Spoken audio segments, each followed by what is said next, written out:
looking back to the beginning of this band, for you personally, when you got into it back in, I believe, what was it, like 1990, 1991? What was your beginning as a vocalist? What led you to being a musical person and wanting to sort of establish this as a career? Well, I mean, I grew up in a very musical family. I mean, my dad, he was singing. He when he was younger, he was dancing, singing, and doing stage productions. He was, he played trumpet. He sang in barbershop quartet. He had a vast collection of Miles Davis and Nat King Cole and Benny Goodman and big band, Glenn Miller, big band music and stuff like that. So he was always playing this stuff around me, and he said, so he'd sit down with me, especially when he was playing Miles Davis and that with me. He'd say, "You see what this guy's doing? He's not just playing the instrument; he's making a statement. His instrument is his voice." And so things like that really allowed me to really appreciate the artistry that goes behind the music. And my mother, she sang as well. She has a beautiful voice, and my siblings were piano and guitar and sang as well. So all these things, and I played drums from the age of 5 until I was 17. But I always knew I wanted to sing, because at the age of 5 I was walking around the house singing to the radio, singing to albums and stuff like that. But it was when I started to discover people like Freddie Mercury and Robert Plant and Ian Gillan and Lou Gramm and Steve Perry and guys like this that I realized that they were using their voices. Sam Cooke, they were using their voices in such a unique and just identifiable manner that no one else could do that, And one of the other things my father said to me, because he'd hear me listening to these singers, he'd go, it's great, but don't, it's all right to try to emulate, but don't always find your own voice, So take from them what you feel is really beautiful and really essential to what has made them become who they are. So all this stuff really lent itself, to him saying, but find your own voice and be unique and make sure that you're making a statement with who and what you are. And this lent itself to me creating, so that by the time I was in a situation where I was getting into rock bands and meeting the guys in Dream Theater, I had already really established who and what I knew I wanted to be vocally. So, yeah.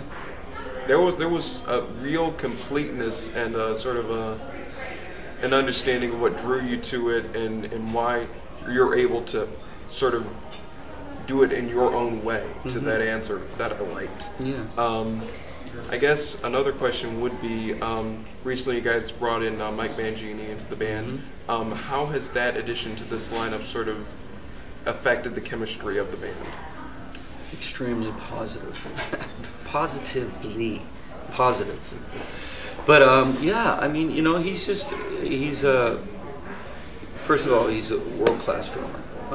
He's just musically so knowledgeable, and so intuitive, so innately gifted as a drummer and artist. And he now contributes in the writing of the last album. He's just a seamless, perfect fit to the band, and not only that, I mean, you'll see anyone that's seen him live with the band, he's just incredible to watch. He's just so gifted as a drummer, and he's just got a smile from ear to ear, and he's very engaging with the crowd, very infectious. As far as you can't help but want to watch him and be a part of what it is that he's giving.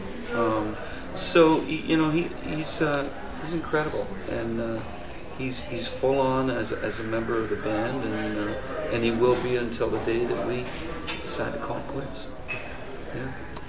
Very cool, very cool. You guys now have 12 studio albums under your belts. what keeps you guys continuing to go into the studio, writing material? What brings about the ideas and the interest in doing something different stylistically that you're still recording? Well, I mean that's just who we are. I mean, we're always feeling that we're constantly inspired to want to do something that we feel is helping us feel that we're still very much connected to what it is that we do. And I think that comes from being extremely pure and dedicated to what it is that you do. And as long as you feel that love and want and passion for what it is that you're involved in, I think it stands to reason for anything that anyone does in this world. Then, there's really not much room for failure in that if you really are in it in the purest sense. And I think that's really what's enabled us to continue doing what we do this far into our career, 12 albums and more, is because we still feel that it is something that we still have a lot to do and a lot to accomplish musically. And I think that's really what's going to keep us going forward and still creating music that we feel that we still haven't touched upon. I really appreciate that answer, because I feel like if you talk to a lot of bands in the industry right now, they see the recording process as this strenuous sort of machine that's designed to sort of make them feel like, oh, we have to get in there and make this album for A, B, C, and D. Mm-hmm. And it's less of a discovery of what you can do musically and more of a, we have to get necessity? Out there and settle. Exactly, yeah, like you said. It's more of like a, we have to get out there and do the next thing. Yeah, I mean, I can understand where they're coming from, because they might be referring to the fact that, it is a business. I mean, let's face it, the only reason your career goes on is that you're only as good as the last thing that you put out there, right? And so, I'm hoping that they're referring to the fact that, you only stay relevant with what it is that you just recently released and what it is that you're out in support of when it comes to the tour. And so I can see that being somewhat stressful, because you always want to feel that you're always connecting with your fan base, and that you're feeling that you are even connecting far beyond your fan base, attracting new listeners and people that will be coming on board and really appreciating for quite some time what it is that you have to offer, and discovering who and what it is that you are and have been. So it's when you do go into the studio, there are those elements that you have to really consider, and that is that whatever we are deciding, or whatever it is that we have decided that we want to do musically for this next album, it will either connect or it won't. And you're always hoping that from what you're feeling and what you really feel strong about is exactly how it's going to be interpreted by your fan base. So, yeah. I've actually, and this is not to be sort of overly complimentary at all, but it's really sort of taken me back to see somebody that's so sort of experienced in dealing with these issues that all bands face, and sort of has this understanding of what you guys have always wanted to do, and seems to feel comfortable. Yeah. It's such a rare thing to see in this business, to be honest. Yeah. Well, I think it comes from, like anything. The longer you're involved in something, you start to trim the fat, so to speak. You realize what works for you, what doesn't work for you, and what can help you attain whatever goals it is that you're trying to accomplish. So, time has its way of really providing you with those tools that that really can make for a strong case as far as a career goes. As somebody that's been doing this for decades now, I guess a big question for me would be, as you've matured personally, have you always had a good balance of how to sort of handle Dream Theater or being a touring musician with personal life, with personal maturation, with staying healthy and all that stuff? Yeah. I mean, you know, yeah, that's a balancing act, you know, your profession and your personal life, and just making sure that each is given its due time, you know, and I think we've succeeded, you know, throughout our career of being able to understand just how important each is in life, you know, and you know, you have to have a career if you want to be successful, and you want to have the luxuries in life, you know, and be able to do what it is that you want to do in life, you know, and be able to provide and so on and so forth. And, but you know, at the same time, it also a good and healthy career provides for a healthy home life, or personal life.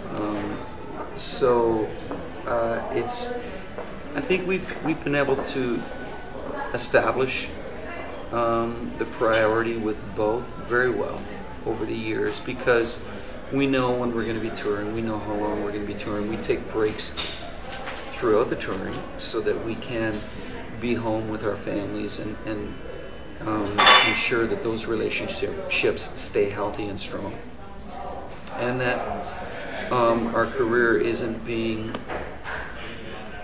pushed too far in the back burner so that we kind of fade out of sight, you know, and out of mind.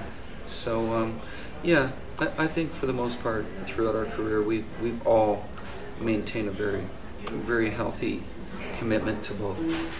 Excellent. Yeah. Usually my last question would be what's next for you guys, but I feel like just after talking to you, you're not too worried about that. No, I think right now, you know, we'll be out touring for at least probably near to another year, and at that point it'll be time to take a break, and I'm also considering taking out my solo band, you know, in 2015. We're doing some select dates throughout North America and over Europe, and possibly in Asia and South America as well. So that's on the horizon. I don't know.